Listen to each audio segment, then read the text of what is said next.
Steve Young is number 5 on the list of top 5 49ers of all time. Elliot Harrison, and I guess it's only going up from here. Yeah, that's right. Either that or you're already calling me out for having a bad list. I'm just saying, there's a lot of great 49ers to choose from. No, that's true.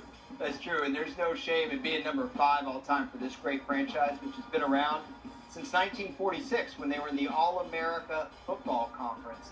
Steve Young, first full year as a starter was 1992. He went out and won the league MVP. He did that again in 94, won the Super Bowl in 94. And as a backup, authored the greatest run by a quarterback maybe in league history, this run right here in 1988 against the Vikings. I watched it at my aunt and uncle's.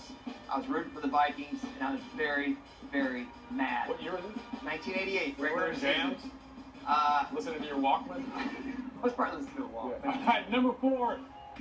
Help me on this. Leo Nomellini.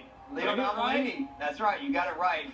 One of the greatest 49ers of all time. Obviously, he's on this list, but you really have to identify all eras. I can't tell who's the 49ers, which team's which year, which the colors in this black and white. Hey, man. I think the simpler the better on these uniforms, but Nomellini made the Pro Bowl so many times, 10 times. He was the greatest 49ers player for a long time. Their running backs were very good, Joe Perry and Hugh McElhenny, both Hall of Famers. But this guy was a first ballot Hall of Famer in 1969. Played 14 years for the team. NFL Now, we called him the number 8 pick of all time. That's Ronnie Lott, and you look at how good he was all over the field. It's easy to see why he was ranked. Yeah, I like that. Well, if you got Ronnie Lott at 8th overall, that's a steal, because this guy was a first ballot Hall of Famer. The great thing about Ronnie Lott's career, other than the fact that he's the most fierce hitting defensive back of all time, is that he made the Pro Bowl as a corner his first 4 years, Mark. And then in 1985, the team asked him to switch to safety mid-year, and from 86 to 90, he made the Pro Bowl as a safety, or All-Pro. Then he made it again when he went to the Raiders in 91, and this guy's a member of the NFL's all-time team. Yeah, a 4-time Super Bowl champion. It's hard to say enough good things about Ronnie Lott. Easy to see why he is so high on the NFL Now list of best draft picks ever.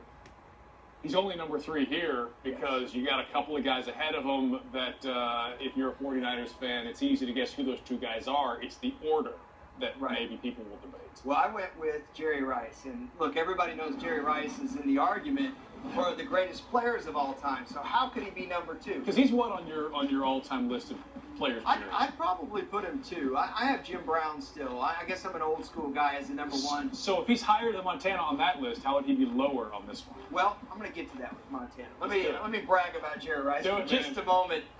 Jerry Rice, a little bit of a slow start in 1985, his rookie year, had some drops, and then he turned it on late in the year at a 200-yard game. And by 1986, he was the best receiver in pro football. And that really didn't change for pretty much the next 15 years. The guy was absolutely dominant for the 49ers. And, of course, Super Bowl 23 MVP, won 3 Super Bowls while a member of the Niners. Yeah, what an unbelievable player to watch. And this guy, it takes someone special to be on top of Jerry Rice. Yes. You're going with Montana. A couple of reasons why. Number 1, he was Rice's distributor, so that has something to do with it. So Jerry Rice was very fortunate to come into league with the best quarterback in the league throwing on the ball. But the main thing is that when Joe Montana was the 3rd-round draft choice of this organization in 1979, they were nowheresville, man.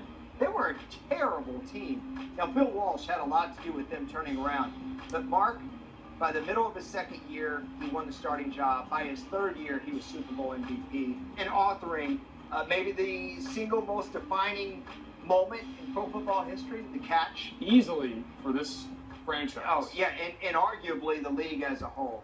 Joe Montana, 4-time Super Bowl winner, 11 touchdowns, no picks in 4 Super Bowls. Yeah, just unbelievable. And when you have that discussion about who's the greatest quarterback of all time between him and Tom Brady, it's kind of hard to compare apples and oranges because Brady would admit that he stands on the shoulders of a guy like Joe Montana. And the fact that he has an unblemished record in Super Bowls certainly is, an argument in his corner. But either way, what a franchise to look at. Although Joe the Jet Perry could have gotten a mention, Roger Craig, even Dwight Clark, simply because of that catch and what it meant to the team.